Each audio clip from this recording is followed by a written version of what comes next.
আজকেও কিন্তু সেই একই সমস্যায় পড়েছি। প্রীতম বাজার থেকে একটা কাতলা মাছ নিয়ে এসছে, একদম না কেটে। আর আগের দিনও সেম করেছিল, আজকেও সেম হলো। আগের দিন অবশ্য আমি নিজে গেছিলাম। তো যাই হোক, এটাকে এবার পিটিয়ে পাটিয়ে আমায় ঘরেই কাটতে হবে। হ্যালো এভরিওয়ান, ইপসিতার অন্দরমহল চ্যানেলে আপনাদের স্বাগত জানাই।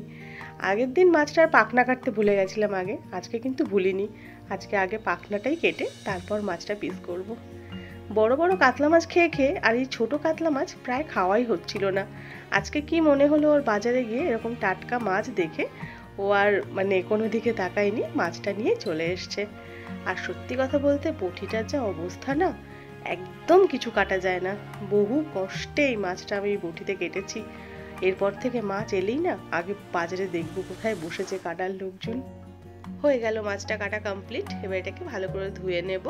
মাছটা ধুতে ধুতে সাদা হয়ে গেছে। আর এবার নেব খানিকটা সর্ষে আর পোস্ত।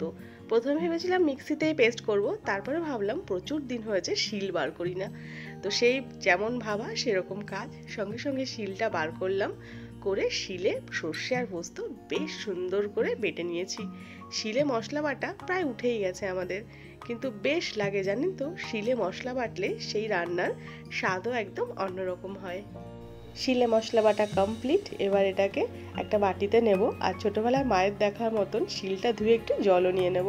এরপর এর মধ্যে লঙ্কা বাটা, একদম অল্প পরিমাণে আদা রসুন বাটা দেব, আর তারপরে নুন হলুদ তার তেল দিয়ে ভালো করে এটাকে মিক্স করব। মাছের বেশ অনেকগুলোই পিস হয়েছে, তো ভাবলাম এটাকে দুভাবে রান্না করি। প্রথমেই যে মশলাটা করেছি তার মধ্যে 5-6 পিস মাছ দিয়ে ভালো করে মিক্স করে নেব। আর আমি যে আদা রসুনটা দিলাম, অনেকেই ভাবতে পারেন যে সর্ষেতে আদা রসুন একদমই ভালো যায় না, কিন্তু আপনারা কখনো 1 চামচ পরিমাণ দিয়ে দেখবেন, সত্যি খুব স্বাদ হয়। তো এই যে এটা হয়ে গেছে, এটাকে এবার আধা ঘন্টা মতো রেখে দেব। আর ওদিকে আমি কড়াই বসিয়েছি, কড়াই তেল গরমও হয়ে গেছে, মাছগুলো ভাজা বসিয়ে দেব।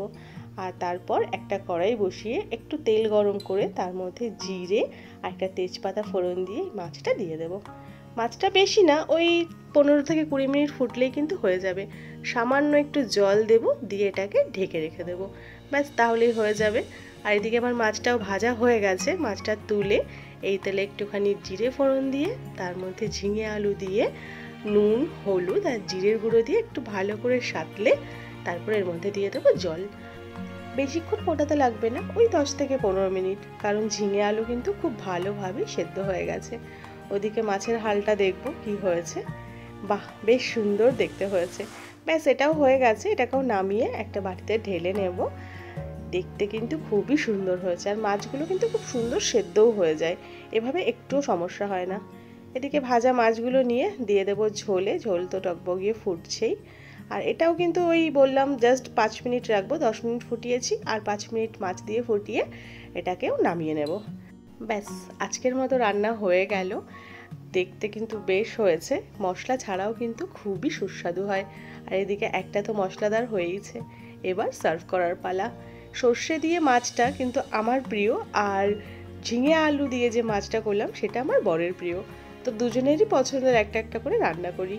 তো এবার পালা ভাত খাওয়ার। সব কিছু থালায় সুন্দর করে সার্ভ করে নেব। একটা বাটিতে সব কিছু নিয়ে তারপরে থালার মধ্যে সাজিয়ে নেব। তো কেমন লাগলো আজকের ভিডিও কমেন্ট বক্সে জানাবেন। ভিডিও ভালো লাগলে একটা লাইক, একটা কমেন্ট আর একটা শেয়ার করে দেবেন। দেখা হচ্ছে আবার অন্য ভিডিওতে। ততক্ষণ ভালো থাকবেন, সুস্থ থাকবেন।